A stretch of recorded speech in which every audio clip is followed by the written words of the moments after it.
सब देखने और सुनने वालों की खिदमत में मोहब्बत भरा सलाम। नाज़रीन, पाकिस्तान के जो मौजूदा हालात है, तमाम सियासी पार्टियाँ जिनमें मेरा ख्याल है अक्सरियत तो इकट्ठी बैठी, साथ हमारे फ़ौज के सिपह सलार सीनियर जितने भी लोग थे, और 3-4 दिन गुजर गए और उसके बाद अभी तक कोई रिजल्ट नहीं आया। हमारे साथ है इरफान अहमद खान साहब। उनसे पूछे, खान साहब कब आएगा ये रिजल्ट? सर रिजल्ट तो आया है। आपने महसूस नहीं किया कि जो दहशतगर्द मारे गए थे जी। उनकी लाशें जो है वो उठाने की सिविल अस्पताल कोयटा से कोशिश की गई है। यहां तक दलेर हैं आपके, जिनको आप दहशतगर्द करते हैं और वो अपने आप को आजादी पसंद सीर पसंद कह लें, जो भी कह लें, तो आजादी की तहरीक लेके चल रहे हैं अफगानिस्तान, वहां पे बलूचिस्तान में। वो इस हद तक दिलेर हैं कि आपकी तमाम तर कार्रवाइयों के बावजूद अब खबर ये है कि वो कोयटे से अपनी लाशें उठाने की अपने साथियों की उन्होंने कोशिश की है। इतना जुर्रतमंदाना इकदाम जो है वो ये, इसका मतलब है कि आप यहां तक सोए हुए हैं कि यहां तक वो आपकी दस्तरस से बाहर हैं कि वो कोयटा के अंदर घूमते फिर रहे हैं उनके हमदर्द, या वो खुद जो उनके मेंबर हैं, और उन्होंने कोयटा से लाशें उठाने की कोशिश की है, जिसको अब सूबाई हुकूमत जो है वो मानने पर पहले तो मानती नहीं थी, अब मान गई है कि हाँ इन्होंने लाशें उठाने की कोशिश की थी। बात यह है कि जो कोशिश की गई है, जिसका आप जिक्र कर रहे हैं कौमी सलामती कमेटी के इजलास का, उसका रिजल्ट नहीं निकलना था। जो वहां हुआ है वो दुनिया के सामने है। दोनों ने एक दूसरे के ऊपर इल्जाम लगाए हैं। आप सिपा सालार की तकरीर तो हम नहीं कह सकते, ब्रीफिंग कह सकते हैं, क्योंकि पार्लियामेंट से खिताब सिर्फ पार्लियामेंट का मेंबर होना जरूरी है, या हेड ऑफ द स्टेट जो है सदर ममलिकत, वो खिताब कर सकता है। तो जो ब्रीफिंग उन्होंने वहां दी हुई है उसके अंदर उन्होंने सारी जिम्मेदारी सियासतदानों पर डाली हुई है कि भाई आप हमारे पर कानूनी पाबंदियां लगाते हैं, आप हमें आजाद छोड़ें, हमें जो हम करना चाहते हैं हमें करने दें, तो हम आपको ये 5,000 दहशतगर्द उन्होंने कहा है तहरीक तालिबान पाकिस्तान के हैं, और 2,500 3,000 वो कहते हैं ये लिबरेशन आर्मी जो है बलूचिस्तान की, इनके हैं। इनको खत्म करना हमारे लिए कोई मसला नहीं, लेकिन आपकी जो बैड गवर्नेंस है वो उसमें आड़े आ जाती है। बैड गवर्नेंस से मुराद वो यही लेते हैं कि भाई जो कानूनी रुकावटें खड़ी हो जाती हैं बीच में, हम जिस किस्म के इकदाम उठाते हैं, आप उनके खिलाफ उन पे मुकदमात सिविल अदालतों में ले जाते हैं, फिर वो सिविल अदालतें उनको रिहा कर देती हैं, या उन पर वो लटकते रहते चले जाते हैं, जिससे हमारी कार्रवाई जो है वो मुतासर होती है। ज्यादातर दारोमदार उन्होंने इन पर डाला है सिविल हुकूमतों के ऊपर, और सियासतदानों ने जो है उन्होंने कोई ऐसा प्लान पेश नहीं किया उस मीटिंग में कि भाई हाँ इस दहशतगर्दी को खत्म करने के लिए, चाहे वो अंदरूनी दहशतगर्दी है चाहे बैरूनी है, जो सिपा सालार ने इशारे दिए उसमें उन्होंने अंदरूनी दहशतगर्दी को भी शामिल किया है। उसके लिए कोई प्लान उन्होंने नहीं दिया, कोई कानून साजी उन्होंने करने के लिए कोई ऐसी यकीन दहानी सिपा सालार को नहीं गई। इस लिहाज से इतने दिन गुजरने के बाद अब हर तरफ से यही आवाज उठ रही है कि ये जो कौमी सलामती कमेटी का इजलास जो था ये फेल हुआ है, ये किसी किस्म की कोई कार्रवाई करने में, कोई अमली इकदाम उठाने में नाकाम रहा है। इस लिहाज से बज़ाहिर यही नजर आता है कि भाई अभी तक कोई ऐसा अमली इकदाम उठाया नहीं जा सका जिससे हम कह सके कि हाँ ये दहशतगर्दी को सीरियसली ले रहे हैं, या दहशतगर्दी को खत्म करने के लिए इनके पास कुछ। हाँ, अपनी कार्रवाई देख लें आप कि 56 अरब 68 करोड़ रुपए की चीनी जो है पिछले 3 महीने के दौरान ये कमा के चले गए। यही इल्जाम लगा था जहांगीर तरीन के ऊपर कि भाई उस वक्त इन्होंने स्कैंडल चला था चीनी का, इन्होंने अरबों रुपए कमा लिए, वो जीआईटी बनी, बड़ा शोर शोर पड़ा, बना बनाया कुछ भी नहीं उसका। और यही अब बात समझ आई है कि पिछले 3 महीने में इन्होंने पहले एक्सपोर्ट को ली, एक्सपोर्ट से इन्होंने 56 अरब जो है 68 करोड़ रुपए जो है वो कमाए हैं, और उसके बाद अब शोर पड़ गया है कि भाई वो चीनी गायब हो रही है, चीनी महंगी होगी, चीनी महंगी होगी। 3 महीने कोई नहीं बोला, इन्होंने कमा लिया अच्छी तरह, एक्सपोर्ट कर ली, यहाँ रेट चढ़ता रहा, पहले 23 रुपए बढ़ा, अब 65 रुपए तक बढ़ गया है। अब उन्होंने जनाब परसों जो मीटिंग की है उसमें कहा कि जी 65 नहीं, आप 159 रुपए के ऊपर इसको बेच लें। तो ये जिन्होंने पैसा कमाना था ये वही सियासतदान है जिनकी मिले हैं, शुगर मिले किसी आम आदमी की तो है नहीं। अपने काम के लिए इतना सीरियसली हो जाते हैं, मुल्क की ना किसी को फिक्र है, ना कोई ऐसा प्लान लेके आ रहे हैं जिससे ये दहशतगर्दी को काबू कर सके। इनके पास की रोग नहीं है जी। खान साहब ये भी इतला है कि कोई 5 लाशें वहां से गायब भी हो गई हैं, ये खबर इस वक्त हमारे तक भी पहुंची हुई है। तो जहां पे आप समझते हैं कि ये अंदर के लोग भी मिले हुए हैं, ये सारी गेम पड़ी हुई है? क्योंकि देखिए जब तक इतनी बड़ी कार्रवाइयां अंदर के मिले हुए लोगों के बगैर नहीं हो सकती। इनके सहूलतकार हर जगह मौजूद हैं, ये इन्होंने अपने सहूलतकार पैदा कर लिए हैं। और मैं तो कब से ये बात आपके प्रोग्राम में क्या है, दूसरे प्रोग्राम में कह रहा हूँ कि ये जितने भी मजहबी जमातें जो मजहब के नाम पे शोर डाल रही हैं, ये सब इनके सहूलतकार हैं और ये इनको पाकिस्तान को अंदर से कमजोर करने में इनका साथ दे रहे हैं। और इनके ऊपर जब तक हुकूमत हाथ नहीं डालेगी, इनसे इनके खौफ से इनसे डर रही है हुकूमत। आप देखा नहीं आपने कोटली के अंदर जो डिप्टी कमिश्नर ने जो इजलास किया है उसके अंदर किस तरह वो हर बात उन मौलवियों की मानने के बाद दूसरे लोगों को मजबूर कर रहा है कि भाई आप ये नहीं कर सकते, आप वो नहीं कर सकते। वो उस मुल्क के शहरी हैं, उनको भी उतनी आज़ादी हासिल होनी चाहिए अपने मामलात के अंदर जिसकी दूसरे शहरों को आज़ादी हासिल है। लेकिन वो मौलवी के डर से मुसलसल उन्हीं को दबाए जा रहे हैं और मौलवी की बातों को मानते चले जा रहे हैं। तो ये तो इसका तो बैड गवर्नेंस जो इस वक्त है पूरे मुल्क के अंदर, उसका ये रिजल्ट है कि उससे ये जो उनके सहूलतकार हैं उनको ज्यादा फायदा पहुंच रहा है और वो अपने काम कर रहे हैं, उनको सहूलतें पहुंचा रहे हैं। खान साहब एक बड़ा अहम सवाल है कि मिलिट्री तो जो मर्जी चाहे कर लेती है, वैसे ही तो लोगों को उठा लेती है, तो ये सिविल गवर्नमेंट से उनको क्या जरूरत है? सिविल गवर्नमेंट तो उन्होंने खुद ही बैठाई हुई है, सिर्फ अपने ताकि जो कोई मामला हमारे तक पहुंचे वो डायरेक्ट ना पहुंचे, जरा घूम फिर के यहाँ तक आए सारा कुछ। नहीं मार्क साहब, जब आप सिविल जब आर्मी को सिविल हुकूमत जब किसी आर्मी को तलब करती है तो वो बास कानून की पाबंद होती है। और अगर या तो गवर्नर राज लगा दे वहां पे तो इन सूबों के अंदर, जिन 2 सूबों के अंदर शोरश है, उसके बाद फिर आपको किसी सिविल कानून की मंजूरी लेने की जरूरत नहीं, किसी असेंबली से मंजूरी लेने की, किसी फिर मिलिट्री का कानून चलेगा। जो या तो मार्शल लॉ लगा दे वहां पे या मिलिट्री को खुद फ्री हैंड देने, असेंबली खत्म कर दें जो कानून साजी का इदारा है वहां पे, पार्लियामेंट सूबाई असेंबली पर तो मौजूद ना हो, फिर गवर्नर आ जाए, फिर वो जिस तरह चाहे डील कर लें। लेकिन जब ना ऐसी सूरत ना हो तो फिर कहीं ना कहीं मिलिट्री जो है जवाबदेह हो जाती है। देख लें आप जितने भी मामला इस वक्त चल रहे हैं अदालतों के अंदर, जो 9 मई के वाकयात थे आज तक उनका फैसले नहीं हो सके, इसलिए कि जब वहां मिलिट्री को सिविल हुकूमत के तहत काम कर रही हो बुलाया जाए तो फिर वो बात कानूनी पाबंदियों की पाबंद होती है। हाँ साहब, ये भी एक चीज इस वक्त मंजर आम पे आई हुई है कि सारा जोर पीटीआई पे डाला हुआ है, बॉर्डरों पे इस तरफ ध्यान नहीं दिया जा रहा। आप समझते हैं कि सारी सियासी जमातों का, अस्करी क़यादत का ध्यान इमरान खान पे ऊपर लगा हुआ है? मैं नहीं समझता कि इस तरह कि एक बंदे की फर्द के लिए ये एक पार्टी को खत्म करने के लिए इतनी बड़ी आर्मी उस काम पे लगी हुई हो। वो तो चंद बंदों का काम है जिनके जिम्मे लगाया हुआ होगा उन्होंने, बाकी तो आर्मी अलर्ट है। लेकिन हमारी एजेंसियां फेल हो रही हैं इंफॉर्मेशन इकट्ठी करने में। बिफोर हैंड इंफॉर्मेशन जो है, जो आमतौर पे इंटेलिजेंस की जो बुनियाद के ऊपर जो स्टेप उठाए जाते हैं या कार्रवाइयां की जाती हैं, उसमें हमें नाकामी का सामना करना पड़ रहा है। और उसकी बड़ी वजह यही है कि उनके सहूलतकार जो हैं वो हमारी इदारों के अंदर जो है वो एजेंसियों के इदारों में भी मौजूद हैं और जो दूसरे इदारे हैं उनके अंदर भी उनके सहूलतकार मौजूद हैं, जिनकी वजह से हमारी इंफॉर्मेशन जो है वो लीक हो जाती है।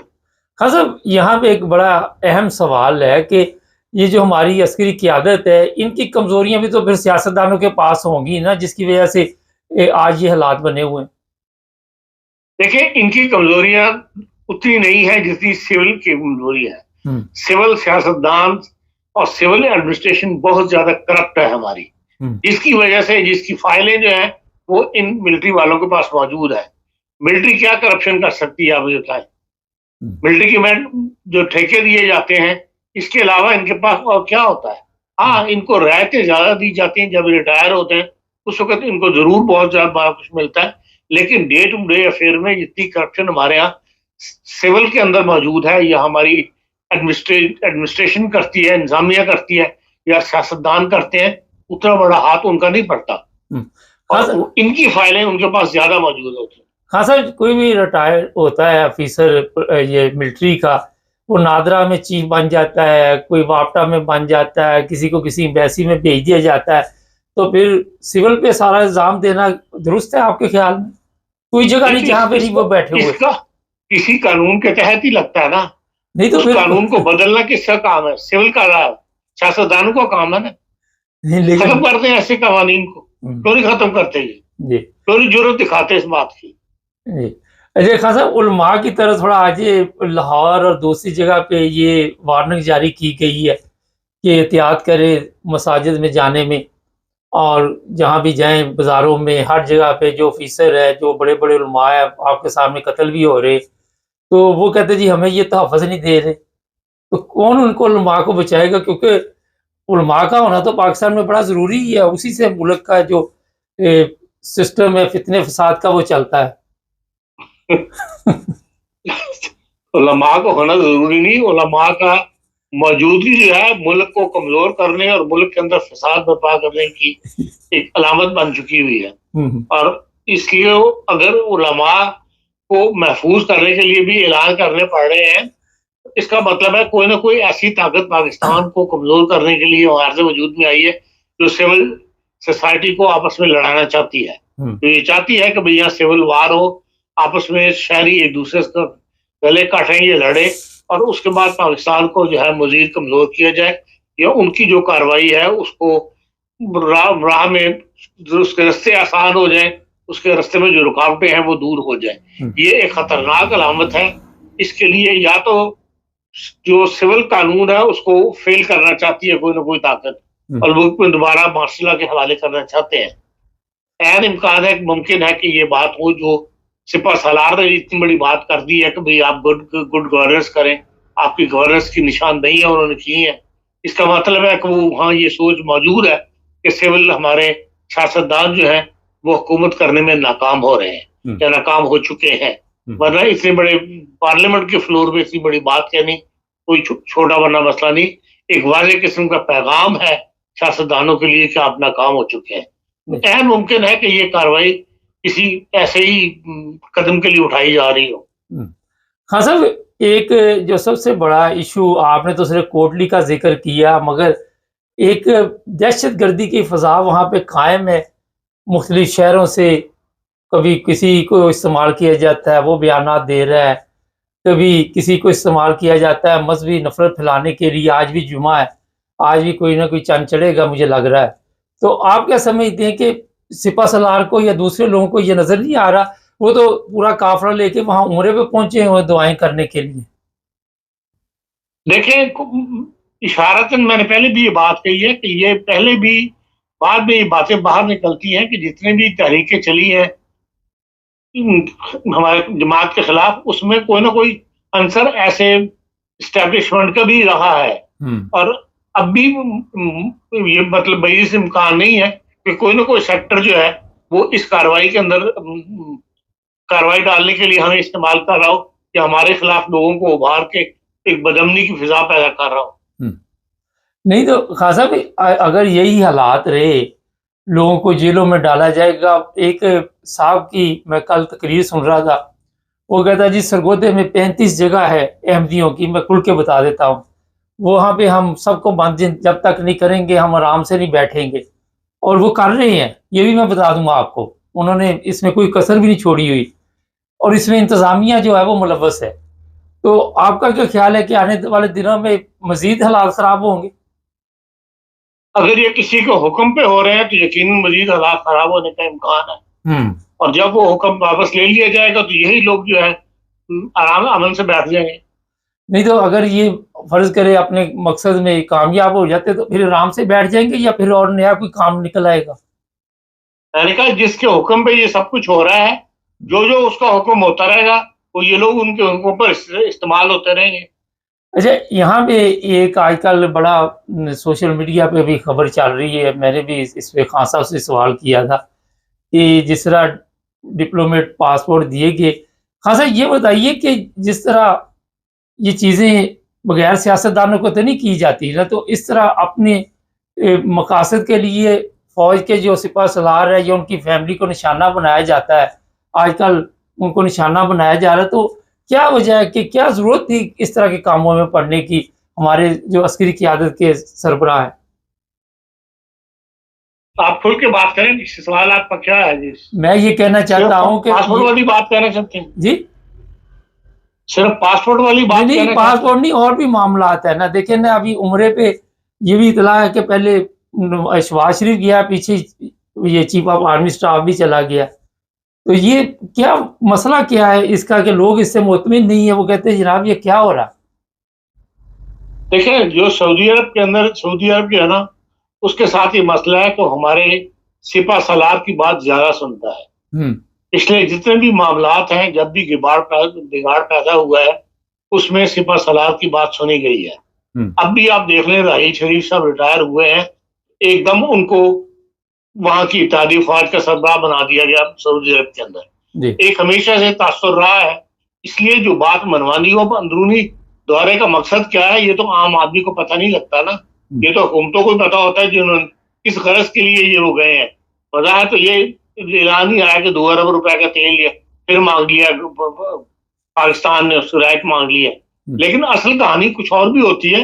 जो सिक्योरिटी के मामलात होते हैं, उसके लिए उनको बाहर आर्मी चीफ की साथ जरूरत होती है, क्योंकि इनकी बात को ऊपर एतबार कोई नहीं करता। हमारे सियासतदानों की माहौल ऐसा बन गया है इंटरनेशनली कि हमारे सियासतदानों की बात पे कोई एतबार नहीं करती हुकूमत, और हर हुकूमत ये समझती है कि असल इख्तियार आर्मी के पास है, इसलिए वो आर्मी के मुंह से सुनना चाहते हैं, ये वो बात करवाना चाहते हैं, जो कहना चाहते हैं जी। इसलिए आर्मी चीफ को साथ रखना एक मजबूरी बन गया हुआ है।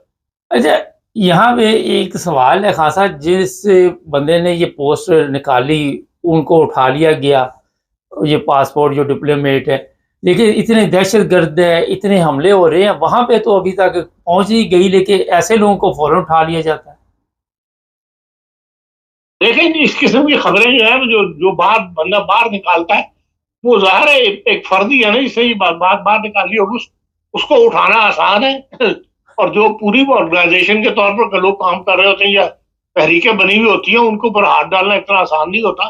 उनको ऊपर एक ज़ाहिर मुकाबले वाली कैफियत पैदा हो जाती है। बाकी ये छोटी मोटी बातें इन डिप्लोमेट्स पासपोर्ट को ट्रैवल कर लिया, तो इतना बड़ा मसला नहीं है कि उसको ऊपर सीरियसली बंदे को लेकर उसको अंदर कर दिया जाए। आप दुनिया के अंदर ऐसे होते रहते कि ऐसे छोटे मोटे वाकयात होते रहते हैं। अगर आपको पासपोर्ट आपने इस्तेमाल कर लिया, आपका काम हो गया, वो मुश्किल पासपोर्ट तो नहीं होता जिस वजह से लिया था, उसके बाद वापस कर दिया होगा। अगर उस बंदे को खिलाफ कार्रवाई की जाती है, तो ये उस बंदे के साथ ज्यादती की जा रही है। बहुत शुक्रिया खान साहब।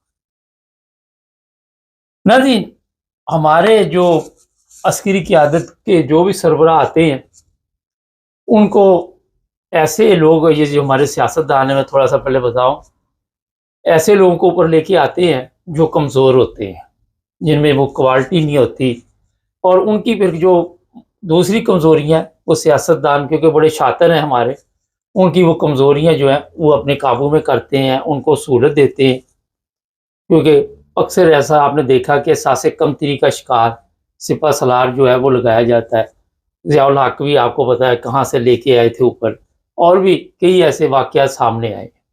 ये मौजूदा भी जो हक किसी का बनता था, लेकिन जब हक मार के आप किसी को बनाते हैं तो वहाँ पे कोई ना कोई 2 नंबरी का फ़ायदा आपने भी हासिल करना होता है और दूसरी कंपनी ने, दोनों ने करना होता है। और ये सबसे बड़ी पाकिस्तान की बीमारी है। अगर आप देखिए आज जिस तरह सिपह सलार की फैमिली को निशाना बनाया जा रहा है, तो ये आपके ज़हन में क्या है कि आम बंदे का काम है, ये भी ये सियासतदानों का काम है, यही चालें चलते हैं। और हो सकता है कि अस्करी क़यादत में से भी कुछ लोग जो है वो इनके साथ मिले हों और मजहबी जमातें भी मिली हों। वजह ये होती है कि इस तरह की खबरें चला के इनको डाउन करना, इनको इसी जगह पे रखना कि जो काम हम कहेंगे वो करेंगे। आपने देखा ये फ़ायज़ ईसा के बयानात जो है, वो कह रहा है जनाब कि मुझे इस्तेमाल किया गया। तो जो चमचा होता है या लोटा होता है वो इस्तेमाल के लिए होता है, जब उसे इस्तेमाल कर लेते हैं उसके बाद उसकी वैल्यू कोई नहीं रहती। फ़र्ज़ करें चलो कमर जावेद बाजवा की बात कर लेते हैं, और भी आपके ज़हन में कई लोग आगे होंगे, अब मैं हर एक का नाम नहीं लूँगा। तो जब तक आप चमचे, कड़छे, लोटे का यानी कि रोल अदा करते रहेंगे, उस वक़्त तक यही हालात रहेंगे पाकिस्तान के। जो अभी खान साहब ने कहा कि वहाँ से लाशें लेके जा रहे थे, हमारे तो ज़िंदा लोगों को उठा के ले जाते हैं, लाशें तो दूर की बात। तो जनाब, सबसे पहले आपको पाकिस्तान के साथ मुखलस होना होगा और एक कौम बनना होगा, और एक कौम आपको बनने कोई नहीं देगा। उलमा नहीं बनने देंगे, सियासतदान नहीं बनने देंगे, असली क़यादत नहीं बनने देंगे, क्योंकि ये पाकिस्तान एक ऐसा इनको खिता हासिल हुआ है कि जहाँ पे सब बड़े-बड़ों की मौजें लगी हुई हैं, छोटों को यही बताया जाता है कि आपको भूख और अफ़लास के ज़रिए ज़माया जाएगा। वो गरीब को ही ज़माया जाएगा, आपको क्यों नहीं ज़माया जाएगा?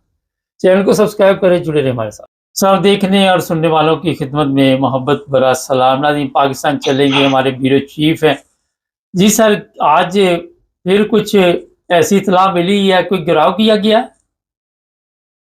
जी बिल्कुल, आज दो वाकयात हुए हैं, एक लाहौर में और एक रायवंड में।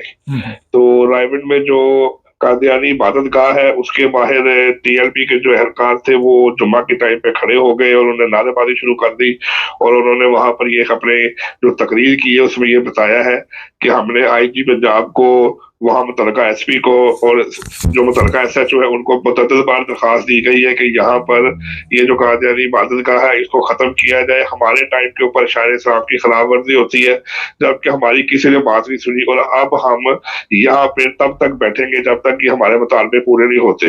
तो वो लोग जो है वो 12:15 बजे से तकरीबन वहां पर रायवंड जो है वो वहां पर मौजूद है, और अब पुलिस की नफरी भी वहां पर पहुंच चुकी है। इसी तरह लाहौर में इस्लामपुरा सादा का इलाका है, वहां पर भी कादियानी इबादत गाह के बाहर जो है 40 से 50 जो टीएलपी के एहलकार थे वो आ गए और वहां पर उन्होंने नारेबाजी शुरू कर दी। और उस वक्त जो अफराद थे तो वहां पे जो मौजूद थे उन्होंने तो दोनों तरफ से रास्ते को बंद कर दिया, और वहां पर नारेबाजी जारी है, और वो ये कह रही है कि ये जो इबादत गाह है इसको सील किया जाए और जितने अफराद है उनके खिलाफ कार्रवाई की जाए। तो अभी तक की इतलात के मुताबिक एक बुजुर्ग आदमी जो है वहां पर जो अपनी इबादत करने के लिए वहां पर आए थे, पुलिस ने उनको अपनी तहवील में ले लिया है। जी सर, ये बताइए, रायवंड का जो इलाका है उस जगह पे कितनी तादाद में लोग जो है वो इस वक्त इकट्ठे हैं?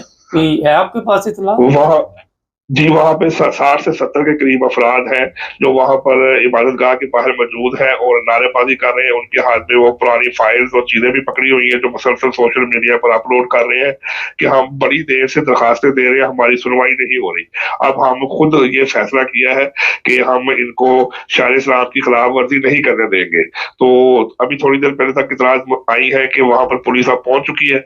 तो अब देखना ये है कि पुलिस इनके साथ किस तरीके से मुज़ाकरत करती है, किस तरह ये मामले को हल किया जाता है। सर, एक बड़ा अहम सवाल है कि 60-70 लोगों को भी पुलिस कंट्रोल करने के लिए मुज़ाकरात करने पड़ते हैं। जी बिल्कुल, बदकिस्मती के साथ क्योंकि ये लोग जब वहां पर इकट्ठे होते हैं फिर आहिस्ता आहिस्ता अपनी स्ट्रेंथ को बढ़ाते हैं, सोशल मीडिया पर कंपेन चलती है, लोगों को कॉल देते हैं जल्दी यहाँ पर पहुंचो, यहाँ पर शायर साहब की खिलाफ वर्जी हो रही है। तो बदकिस्मती के साथ अगर पुलिस जो है वो प्रॉपर तरीके से एक्शन ले तो यहाँ पर ये नौबत नहीं आ सकती। लेकिन बदकिस्मती के साथ पाकिस्तान में पुलिस हमेशा जो है वो बाद में पहुंचती है और बाद में सारा अमल करती है। अब ये जो लोग यहाँ पर मौजूद है और पुलिस के वहां पर जो 1 या 2 मुलाजिम जो है वो कादियानी इबादत गाह के बाहर भी मौजूद है, उनको पता है कि यहाँ पर इनका जुम्मे का वक्त हो चुका है, लेकिन वो लोग यही बार बार कह रहे हैं कि आप इनको सिक्योरिटी क्यों दे रहे हैं, आप इनके जी बार बार वो फाइलें और दरखास्तें देते रहते हैं कि हमारी सुनवाई कोई नहीं हो रही। इस मुल्क में इस्लाम की परवाह करने वाला कोई नहीं है, ये लोग सब कादियानियों को सपोर्ट कर रहे हैं। सर, एक बंदे की गिरफ्तारी लाहौर से हुई है, उसे पर कोई चार्ज लगाए गए हैं? वो तो आया ही था, अभी तो इबादत की भी नहीं, तो फिर पकड़ लिया। जी बिल्कुल, यही बात है कि वो उस वक्त जब बाहर लोग मौजूद थे तो वो बुजुर्ग आदमी जो है वो वहां से आए हैं अपनी इबादत करने के लिए। तो जैसे ही वो गेट के पास पहुंचे हैं तो वहां पर जो पुलिस एहलकार है उनको उन्होंने अपनी तहवील में ले लिया और उसके बाद जो है वो उनको जो वहां से ले जाकर एक थाने में रख दिया। और अभी तक जो है वो इतलात ऐसी नहीं आई हमारे पास कि उनके ऊपर क्या एलिगेशन लगाई गई है, लेकिन बहरहाल वो बुजुर्ग आदमी तकरीबन कोई 75 साल के करीब उनकी एज है और वो नमाज जुमा के लिए जो है वो वहां पर पहुंचे थे। तो बहरहाल अभी तक तो ये कन्फर्म नहीं हो सका कि उनके ऊपर कौन सी FIR दी गई है या क्या मामला हुए हैं, लेकिन पुलिस ने उनको अपनी तहवील में ले लिया और बाहर जो अफराद है वो अभी तक नारेबाजी कर रहे हैं। सर, इससे पहले कराची में जो गिरफ्तारियां हुई थी, पुलिस ने इसी तरह काफी लोगों को अपने साथ ले गए थे और कहा गया था कि ये हम इनकी हिफाजत के लिए लेके गए हैं, बाद में उन पे FIR दर्ज कर दी गई थी। तो ये जो बुजुर्ग इस वक्त पकड़े गए, आप बता रहे हैं बूढ़े आदमी, उसके ऊपर भी ऐसे के हालात हो सकते हैं? जी बिल्कुल, अभी तक जो हमें भी यही बताया जा रहा है कि जो हमने जराये से कन्फर्म किया है कि हमने इनको इसलिए साइड पे किया है कि ये कहीं इनकी तरफ से कोई ऐसा मामला ना पेश आ जाए या इनकी तरफ से कोई उनको ऐसा या तकलीफ ना पहुंचाई जाए, लेकिन पुलिस ने जो है उनको साइड पर कर दिया है वहां से, ताकि अगर मसला होता है तो हम इनको साइड पर कर सके। लेकिन अभी तक जो पुलिस का मौकफ है वो यही है कि हमने इनको अपनी बतौर हिफाजत तहसील में लिया है। लेकिन अभी आने वाले वक्त में पता लगेगा 1-2 घंटे बाद कि क्या पुलिस उस बुजुर्ग आदमी को छोड़ देती है या फिर रात गए या लेट नाइट मौलवी जो उलमा कराम वहां पर इकट्ठे हो चुके हैं उनकी ईमा के ऊपर उनको खुश करने के लिए क्या कोई FIR दर्ज की जाती। तो इस बात का फैसला अभी तक तो नहीं हो सका, लेकिन रात गए या लेट नाइट जाके ये बात सामने आएगी कि क्या उनको छोड़ा गया है या उनके ऊपर भी जो है इबादत करने की वजह से कोई FIR दी गई है। ये जो आप बता रहे हैं लाहौर में वाकया पेश आया, ये जो मस्जिद है, इस पर इस वक्त जो लोग वहां पे हैं, पुलिस भी खड़ी है और मस्जिद बंद है या खुली है मस्जिद? वो जी बिल्कुल वो बंद है, बल्कि मुख्तलिफ इतलात आ रही है कि जी इसको जो उनके मुताबिक जो TLP के एहलकार वहाँ मौजूद है वो ये कह रहे हैं कि एक तो इसको सील कर दिया जाए और दूसरा जो अंदर अफराद है उनके खिलाफ FIR की जाए। तो उनकी अब ये कोशिश है कि जो बंदे अंदर इबादत करने वाले हैं, जो बंदे इबादत करने के लिए वहां पर मौजूद है, उनको गिरफ्तार किया जाए और इसको सील किया जाए। तो अभी तक तो पुलिस वहां मौजूद है, तो नारेबाजी जारी है। तो देखते हैं कि अब पुलिस किस तरीके से सारे मामला को हैंडल करती है, क्या वो जो अंदर अफराद है उनको बाहर बाजियाब करवा के भेज सकती है या इनके कहने के ऊपर उनको गिरफ्तार किया जा सकता है। तो अभी तक ये मामला चल रहे हैं, तो जैसे कोई इन्फॉर्मेशन मिलती है तो इंशाल्लाह आपको आगाह कर दिया जाए। बहुत शुक्रिया सर। नदी ये थे हमारे ब्यूरो चीफ पाकिस्तान से, और एक बंदे की गिरफ्तारी की अभी तक इतला है, अभी शाम तक देखें क्या आता है। कल ब्रेकिंग न्यूज़ हमने दी थी और आपको ये बताया गया था कि ऐसा काम यहाँ पे होने वाला है कि दोबारा वहाँ से गिरफ्तारियाँ पाकिस्तान, पंजाब हो, कराची हो, और वहाँ से होंगी। ये भी आपके इल्म में होना चाहिए कि सोशल मीडिया को इस वक्त इस्तेमाल किया जा रहा है। आम जो अखबारात है या TV चैनल है वो इस पर बात नहीं कर रहे, और उलमा जो हैं पहले 40-50 लोगों को इकट्ठा करते हैं, फिर ऐलानात शुरू हो जाते हैं, मसाजिद में ऐलानात शुरू हो जाते हैं, बाज़ारों में ऐलानात शुरू हो जाते हैं, इनके WhatsApp ग्रुप बने हुए हैं, और वहाँ पे वो तमाम काम छोड़ के समझते हैं कि आज सबसे जो नेक काम है वो यही है कि ना खुद इबादत करो ना किसी को करने दो। रायवंड, जहाँ आप सबके इल्म में नवाज शरीफ का गढ़ है, वहाँ से इस तरह की खबर आनी बड़ी अफसोस की बात है और तकलीफ दे, क्योंकि अगर आप वहाँ भी लोगों को महफूज नहीं कर सके, और आपको याद होगा कि नवाज शरीफ के बयानात भी मैंने पिछले दिनों बताए थे कि उनके क्या बयानात आते रहे, और आज भी वहाँ पाकिस्तान में कोई दिन ऐसा नहीं जाता जिस दिन इस तरह के काम ना हो। कभी किसी इफ्तारी के वक्त देखा जाता है जनाब कोई देख जा रही है, कहीं पे देखा जा रहा है जनाब इस वक्त इनकी लाइट बली है जब सहरी के वक्त। फिर ये लोग क्या कर रहे, अपने हालत पे नज़र नहीं डाली जा रही, मुकम्मल फोकस जो है इस पे है कि वहाँ पे जनाब अहमदी क्या कर रहे, जो है नहायत ही अफसोसनाक। अगर आप अपनी हालत बदलने पे इतना वक्त लगाएं, अपने आप को दुरुस्त करने पे, और आपके अपने अमाल ठीक हो, अपना सिस्टम ठीक हो, तो मेरा ख्याल है कि आपको इन कामों में पढ़ने की ज़रूरत नहीं। लोग आपसे खुद ही पूछेंगे कि आप कौन लोग हैं इतने मनपसंद हैं, इतने सुकून के साथ आप लोगों की मदद कर रहे हैं, लेकिन आपने लोगों का सुकून तबाह करने का ठेका लिया हो। पाकिस्तान जहाँ पे जुमे का दिन हो, हफ्ते का दिन हो, इतवार का दिन हो, मस्जिद हो, कोई भी जगह हो, लोगों को इकट्ठा करना इतना बड़ा काम यहाँ ठेकेदार होते हैं। अगर कम लोग पड़ गए वो फिर ठेकेदार का काम होता है कि इतने लोग मुहैया करें। ये जो पैसा दिया जाता है, ये जो ज़ाहिर है इकट्ठे करते हैं, ये पैसा इन्हीं कामों पे खर्च होता है। गरीबों पे अगर खर्च होता तो आज पाकिस्तान की हालत काफ़ी बेहतर होती। गरीब, मेरा ख्याल है जिस तरह दौलत दी जाती इन मज़ारों पे, इन मौलवियों के ऊपर खर्च किया जाता है, तो वहाँ पे फिर काफ़ी कुछ चेंज होना चाहिए। कल मैं देख रहा था एक चोर उन्होंने पकड़ा, मस्जिद का वो जो गला नहीं होता बड़ा, वो पड़ा हुआ था। वो उसको जब पुलिस ने मारा तो उससे पूछा कि ये तुम पैसे क्यों निकाल रहे थे, वीडियो इसकी बन गई। वो कहता नहीं, मैं तो गलती से 5,000 का नोट इसमें डाल दिया था, तो मैं 4,900 बकाया निकाल रहा था। ये हालत जिस मुल्क की हो, उस मुल्क में आप किस तरह अमन चाहते? हर बंदा फ्रॉड, मस्जिद से लैपटॉप गायब, मस्जिद से मोबाइल गायब। और क्यों? वजह क्या? ये जो काम आपके करने वाले थे उस तरह तरबियत जो ज़रूरी थी उस तरह तवज्जो नहीं दी, बल्कि दूसरों लोगों के लिए आप मुश्किल पैदा कर रहे। चैनल को सब्सक्राइब करिए, शाम को दोबारा अपडेट लेंगे क्या सूरत हाल है, जुड़े रहे हमारे साथ। सब देखने और सुनने वालों की खिदमत में मोहब्बत भरा सलाम नाज़रीन। आज बात करेंगे कि पाकिस्तान से बड़ी तादाद में जो लोग दूसरे ममालिक में जाते हैं, वहाँ पे किन मुश्किलात का उनको सामना करना पड़ता है। आज जिस मुल्क की बात करेंगे वो है श्रीलंका। श्रीलंका में बड़ी तादाद में पाकिस्तानियों की जाती है और वहाँ पे सियासी पनाह को यूएनओ के ज़रिए जो एप्लीकेशनें दी जाती है, फिर लंबे अरसे तक वहाँ इंतज़ार करना पड़ता है, किसी को 7 साल, किसी को 10 साल। मगर जो मौजूदा हालात वहाँ पे बने हुए हैं वो काफ़ी तकलीफ देह हैं श्रीलंका के, और वहाँ पे जो मजहबी मसाइल हैं वो काफ़ी लोगों को डिस्टर्ब कर रही हैं। मैंने इसके बारे में जो मालूमात ली जो मेरे पास है, अगर आपके पास इससे ज़्यादा मज़ीद मालूमात हों तो कमेंट्स में ज़रूर लिखें। श्रीलंका वैसे तो बड़ा ज़बरदस्त मुल्क है, अच्छी कंट्री है और वहाँ पे लोग सैर व तफरीह के लिए जाते हैं, मगर जो लोग वहाँ पे मुसलमान रहते हैं और पाकिस्तानी भी हैं, उनके लिए आज का बड़ी मुश्किल वहाँ पे पैदा हुई है।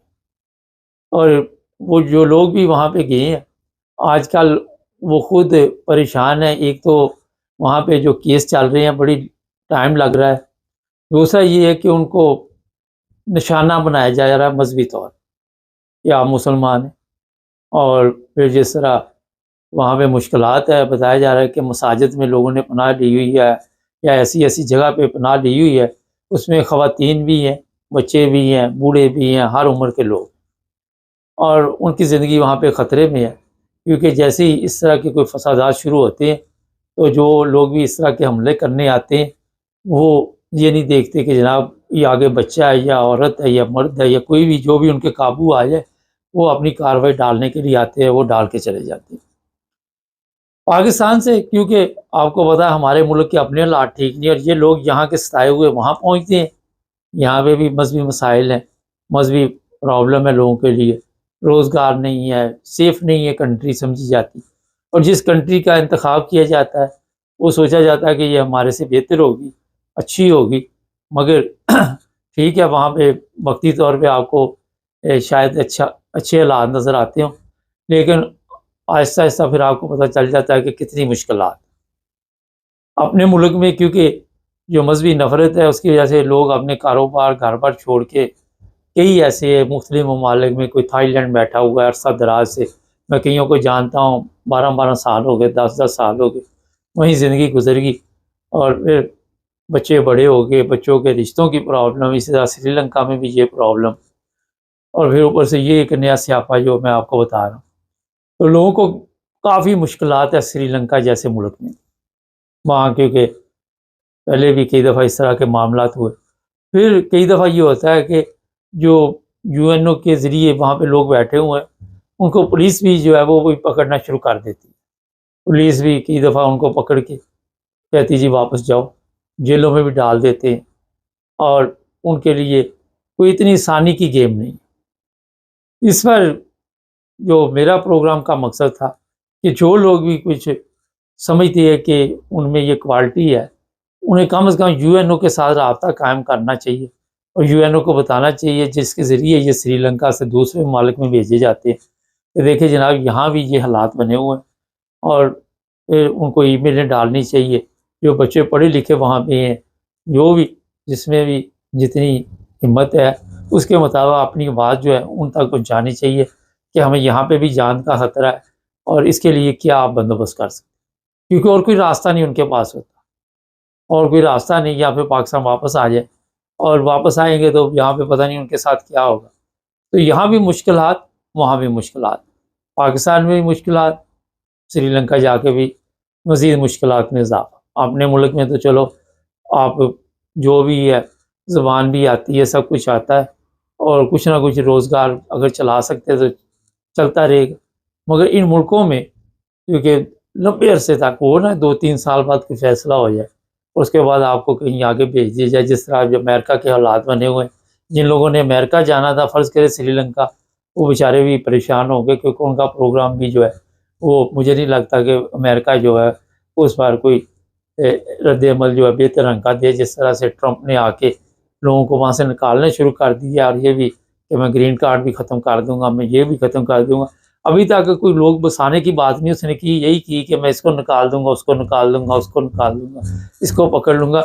आपको मैं बता देता हूँ ऐसी एक चीज़ कि मुझे पता चला कि जर्मनों को भी वहाँ से पकड़ के वापस भेज दिया। जर्मनी के पासपोर्ट थे, गोरे थे, वो भी वापस।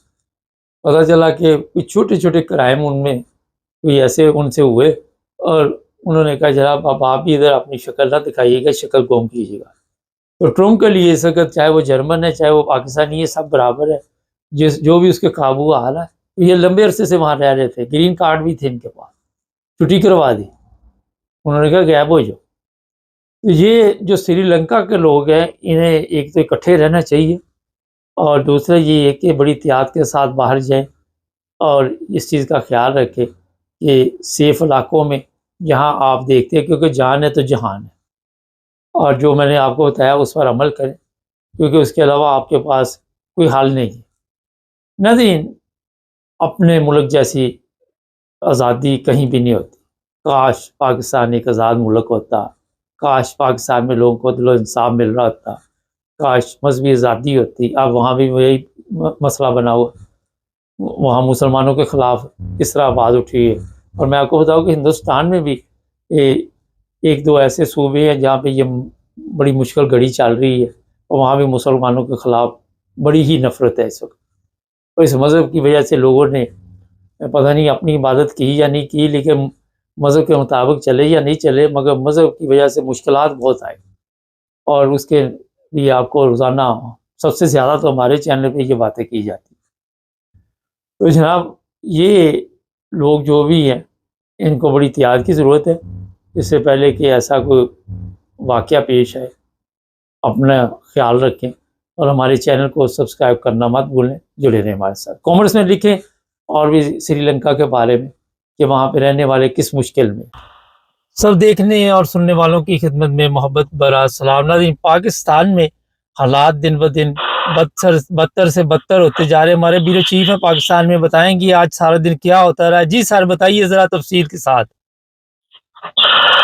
जी बिल्कुल, ये कुछ इलाके हैं कोटली, आज़ाद कश्मीर, रायविंड, लाहौर, फैसलाबाद और इसके अलावा गुजरांवाला। तो इन इलाकों में जो वाक़यात पेश आए वो मैं आपको मुख्तसर तफसील बता देता हूँ कि ये जो कोटली आज़ाद कश्मीर का इलाका है, यहाँ पर बरोज़ जुम्मा यानी कि आज के दिन सुबह सहरी के वक्त तकरीबन कोई 100 से 150 के करीब नामरूम अफराद दीवार क्रॉस करके कादियानी कब्रिस्तान में दाखिल हुए, और वहां पर तकरीबन 76 के करीब जो उनकी कब्रें थी उसमें से उन्होंने उसके कतबे तोड़े हैं, और 20 की जो कब्रें थी उसके साथ उन्होंने बेहुरमती की है।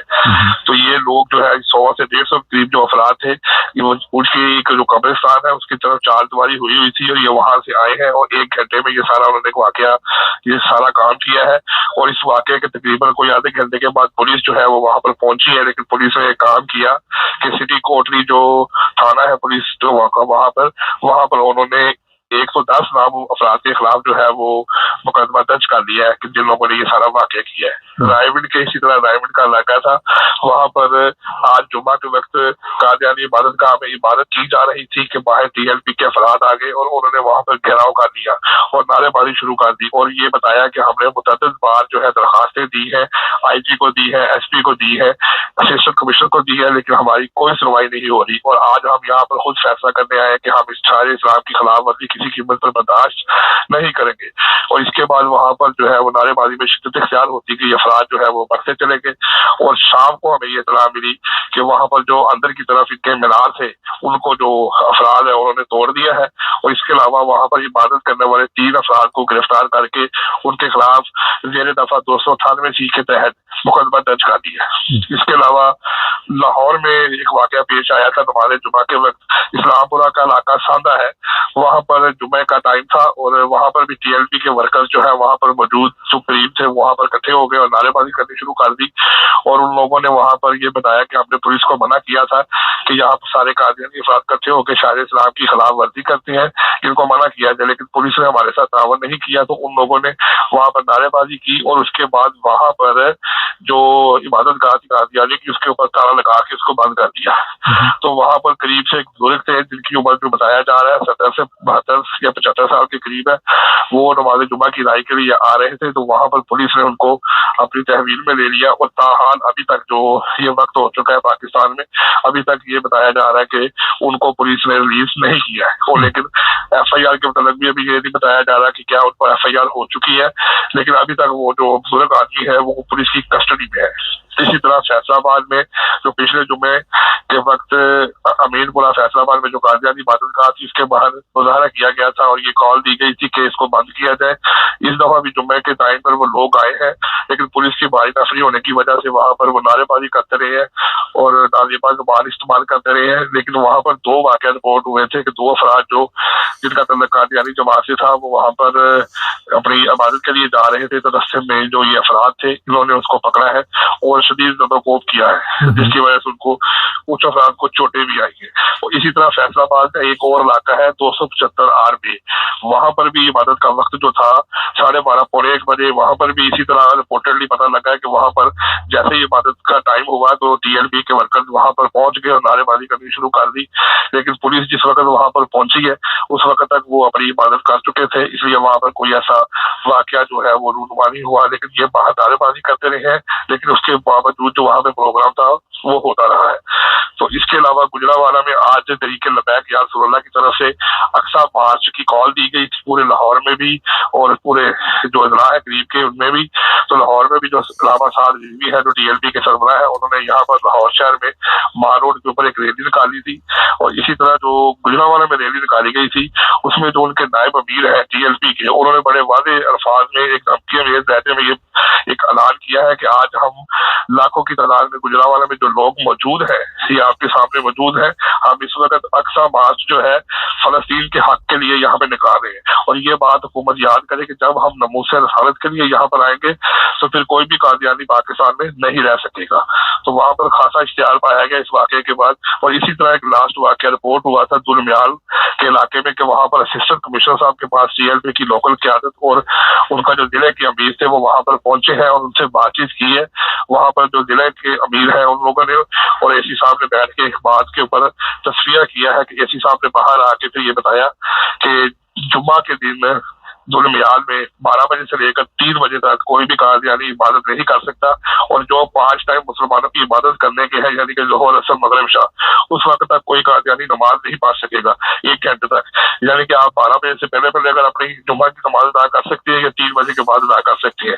और इसके अलावा किसी ने कोई खिलाफवर्जी की, अगर कब्रिस्तान में दफनाते हुए कोई भी ऐसा काम किया जो शारे इस्लाम के खिलाफ हुआ तो आपके खिलाफ फौरी तौर पर कार्रवाई की जाएगी और आपके साथ आईनी हाथों से निपटा जाएगा। जी सर, कुछ तस्वीरें सामने आई है, वीडियो आई है, कोई मीनार तोड़े हैं जो वो लोग पकड़ के दिखा रहे हैं कि हमने बड़ा कारनामा अंजाम दिया है। आपने भी देखी होगी वो वीडियो। जी बिल्कुल, ये रायगढ़ का इलाका है जो वहाँ पर ये जो रायगढ़ में वाकया हुआ था जुम्मे के टाइम पे, उस वक्त पहले ये लोग बाहर इकट्ठे होकर नारेबाजी करते रहे क्योंकि इन्होंने ये बताया था कि इसके साथ एक हिकमत की दुकान है और इन लोगों ने उसके साथ ही अपना इबादतगाह बनाई हुई है और उसके अंदर मीनार बने हुए हैं। लेकिन पहले तो पुलिस की बहुत ज्यादा नफरी वहाँ मौजूद थी लेकिन काम नहीं हो सका। हमें उसके बाद तकरीबन कुछ 4 साढ़े 4 बजे के करीब इस बात की इत्तला मिली कि जो मुश्तल हजूम था उन्होंने वहां पर जो मीनार थे उनको तोड़ दिया है और पुलिस जो है वो फिलहाल जो है मुश्तल जो अफराद है उनके साथ खड़ी हुई है। पुलिस ने कोई भी आगे से मजामत नहीं की। तो उसके बाद उन्होंने फिर सोशल मीडिया पे वो फुटेजेस बनाकर जो की थी उसके बाद उन्होंने ये मुतालबा किया था कि हम इन अफराद को जो यहाँ पर अंदर इबादत कर रहे थे इसके खिलाफ FIR की जाए और उसको सील किया जाए। तो लिहाजा उनकी तीनों डिमांडें पूरी की गई। 3 जो कादियानी अफराद थे उनके ऊपर 298C के तहत नमाज जुमा की अदायगी की वजह से FIR हुई। उसके अलावा जो मीनार थे उनको तोड़ा गया और जो इनकी इबादतगाह थी उसको सील कर दिया गया। अच्छा, एक चीज़ बताइए, जो तशद्दुद का वाक़या पेश है फैसलाबाद में, उस पर कोई FIR दर्ज हुई? पुलिस की किसी ने एप्लीकेशन की?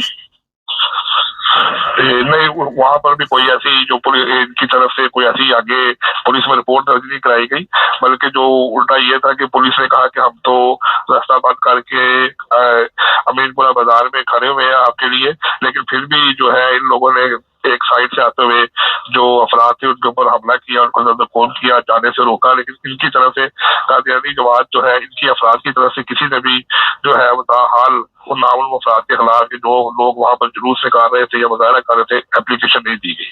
सर ये बताइए कि ये मुख्तलिफ शहरों से धमकियों वाली वीडियो आ रही है, कोई हुकूमत एक्शन ले रही है कि जनाब ये किस चक्कर में आप वीडियो जारी कर रहे हैं? ये तो खुल्लम खुल्ला दहशत गर्दी है। जी बिल्कुल, ये तो कैमरा को इस पर एक्शन लेना चाहिए था, लेकिन बदकिस्मती के साथ आप को भी रिपोर्टिंग यहाँ पे सारी आप बता रहे हैं तो काफी अर्सा गुजर गया। बल्कि अगर ये कहूँ कि रमजान मुबारक के बबरकत महीने में इस सारे काम के अंदर जो कादियानी कम्युनिटी है उसके ऊपर बहुत ज्यादा मुश्किल बढ़ती चली जा रही है और खत्म होने की बजाय इसमें रोज बरोज इजाफा होता जा रहा है। और पुलिस जो है वो किसी जगह पर तावन कर लेती है, लेकिन जिस वक्त उनके ऊपर प्रेशर बढ़ता है तो वो भी आगे से हाथ खड़े कर देते हैं। और अगर ये लोग इसी तरह बाहर निकल के जो है वो धमकी देते रहेंगे और एक दूसरे के ऊपर गाली गलौज इल्जाम और अपनी मर्जी से कानून को अपने हाथ में लेते रहेंगे तो फिर बहुत ज्यादा हालात जो है वो कशीदगी और खराबी की तरफ चले जाएंगे। क्योंकि आगे से पुलिस जो है जिसका काम है लॉ एंड ऑर्डर की सिचुएशन को कवर करना, इनको रोकना, इनकी तरफ ध्यान देना, तो पुलिस जो है वो इनको सपोर्ट कर रही है, पुलिस उनको नहीं रोक रही है। अगर पुलिस अपनी कार्रवाई ना करे, धमकी देने वाले अफराद को पकड़े, इनके खिलाफ भी FIR की जाए, हर बंदे को पाकिस्तान में पाकिस्तान के आर्टिकल 20 के तहत अपनी चार दीवारी के अंदर इबादत करने का हक है, खा वो क्रिश्चियन कम्युनिटी का है, वो हिंदू कम्युनिटी का है या कादियानी कम्युनिटी का है।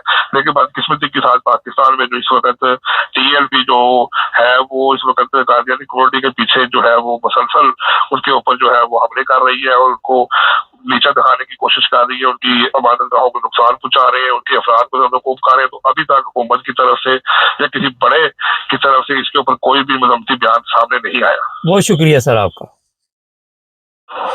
ये थे जी हमारे ब्यूरो चीफ। आज मेरे पास वो वीडियो मौजूद है। एक बंदा कह रहा है कि यार आप जब हम कहे कि फितना फसाद के लिए आपने आना है तो काम छोड़ दिया करो, साथ गंदी गालियां अपने दोस्तों को दे रहा है कि एक दिन काम नहीं करोगे तो मर जाओगे, तो आके यहाँ पे अपना हिस्सा डाल लो। ये हालात वहाँ के हुए। कॉमर्स में एक साहब हैं, उनको एक बड़ी परेशानी बनी हुई है। उनको परेशानी ये है कि आप वीडियो क्यों नहीं दिखाते, आप तस्वीरें क्यों नहीं उन लोगों के दिखाते। असल में पहली चीज़ तो ये है कि तस्वीरें दिखाने का कोई मकसद नहीं होता ऐसे लोगों की, और ज़रूरत नहीं होती कि कौन लोग ये फितना और फसाद फैला रहे हैं। हिकमत अमली के साथ चैनल चलाने पड़ते हैं। और जज्बाती तौर पे जिस तरह ये कॉमर्स लिख रहे थे कि हम आपका चेहरा देखना पसंद नहीं करते, तो भाई किसी और का देख लो जाके, मेरा नहीं पसंद करते तो मैंने कौन सा आपको कोई दावतनामा भेजा हुआ कि आके आप नाइन ब्रदर्स TV इंटरनेशनल ही देखो। और हम नहीं वीडियो दिखा सकते, हमारे पास से सारी वीडियो होती है कि नहीं होती। कई कवानीन होते हैं, कई चीज़ें होती है जिनकी वजह से फिर अपना हमें भी ख्याल रखना पड़ता है। तस्वीरें कुछ हम लगा देते हैं ऊपर, तो कल भी वो लिख रहे थे तो आज भी लिख रहे थे। तो मेरा ख्याल है समझदार के लिए इशारा ही काफ़ी है। और भी चंद ऐसे कमेंट्स होते हैं उन पर मैं बात नहीं करना चाहता, और ऐसी बातें लिखते हैं। कई लोगों के पास तो मगज़ नाम की चीज़ ही कोई नहीं, बड़ी माजरत के साथ, क्योंकि वो लोग बड़े सुकून में रहते हैं जिनके पास ये चीज़ नहीं होती। हर चीज़ जो हम दिखा सकते हैं वो दिखा देते हैं जब हमारे पास ऐसी सहूलत हो, प्रॉब्लम कोई नहीं है। लेकिन ऐसे लोगों की जब हम तस्वीरें दिखाएँगे तो फिर दूसरे लोग भी देख कर जोश में आएँगे कि ये बहादुरुएँ जो हैं ये इतने बड़े चैनल पे आ रही हैं, तो फिर बढ़-चढ़ कर दूसरी बहादुरुएँ भी जो होती है वो हिस्सा लेती है। अब आपको समझ आ गई होगी जो मैंने कहना चाह रहा था। ना जी, काम की छुट्टी कर लो, मिट्टी डालो काम पे, आके इस काम में हिस्सा लो कि लोगों को इबादत से रोको। ये हालात हो रहे और साथ गंदी गालियाँ दी जा रही। इस पर मुझे अफ़सोस हो रहा था। मैं सोच रहा था कि ये कौम कहाँ पहुँच गई है, गवर्नमेंट पे भी अफ़सोस है। हमारे मकसद होता है कुछ भी अपडेट हो, एक बयान जारी हुआ है, अभी हमारे पास तस्दीक नहीं है अमेरिकन प्रेसिडेंट की तरफ से, जैसे ही तस्दीक होती है, उस पर एक और प्रोग्राम करेंगे। हमारे चैनल को सब्सक्राइब कर लें, जुड़े रहें हमारे साथ।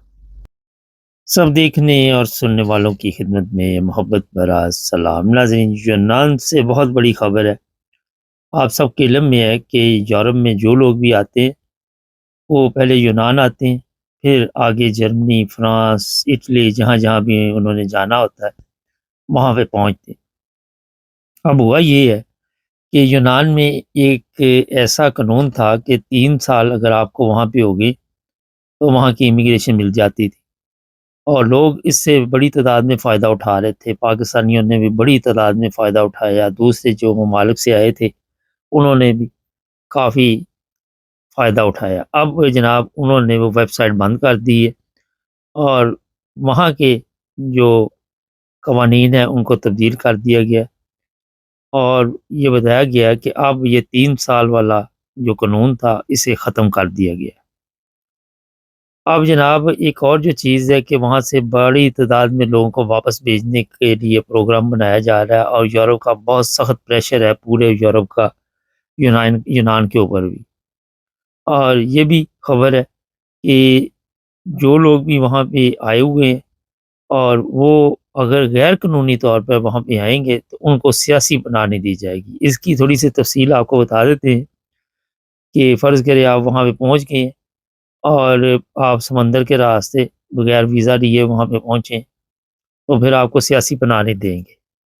क्या वो करेंगे इसके मतलब अभी हम भी इंतज़ार कर रहे हैं कि क्या वो करना चाहते हैं और उनको पकड़ेंगे तो ज़रूर वहाँ पे फिंगरप्रिंट वगैरह लेंगे ताकि वो यूरोप के किसी मुल्क में भी जाएँ तो पता चल जाए।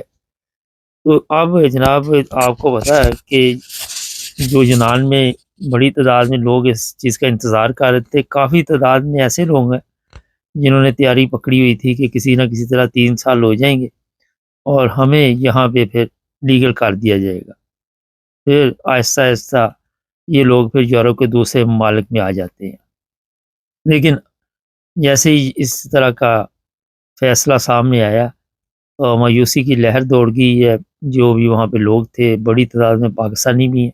पाकिस्तानियों ने फ़ायदा भी बहुत उठाया, मगर अब जनाब इंतज़ार करना पड़ेगा कि नए कवानीन क्या है और उसके बाद ही फिर पता चलेगा कि जो नए लोग आएँगे उनके साथ क्या होगा। मगर जो हमारे पास इत्तला है कि काफ़ी सख्ती का प्रोग्राम है और ये भी इत्तला मिली है कि डिपोर्ट किया जाएगा ऐसे लोगों को। और आप सबके इल्म में है कि जिस तरह जर्मनी, फ्रांस, दूसरे ममालिक भी इस वक़्त काफ़ी सख़्त कवानीन बना रहे हैं और ऐसे लोगों पे कड़ी नज़र है इनकी। आने वाले दिनों में देखते हैं कि अब जनाब यूरोप किस तरफ जाता है।